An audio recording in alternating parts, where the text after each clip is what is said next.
तर पाकिस्तानमध्ये चौक आणि रस्त्यांना जुनी नावं देण्यात आली आहेत। त्यावर सोलापूरकरांनी काय प्रतिक्रिया दिल्या आहेत आपण पाहूया।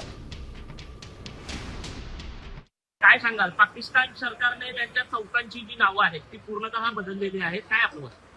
बघा, पाकिस्ताननं जे त्यांच्या चौकांना जुनी नावं देण्याचा, एक हिंदू जुनी नावं देण्याचा ऐतिहासिक असा निर्णय झाल्याचं मला पण अभिमान वाटतो।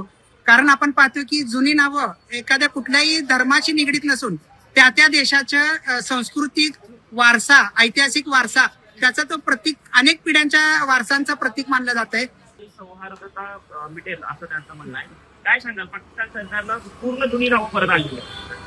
आत्ताच बातमी वाचली की पाकिस्तान सरकारनं त्यांच्या चौकातील काही बाबरी मस्जिद चौकाचे जैन मंदिर केले, इस्लामपूरचे कृष्णनगर केले, सुंदरनगरचे संत नगर केले आणि मुस्तफाबादचे धर्मपुरा केले।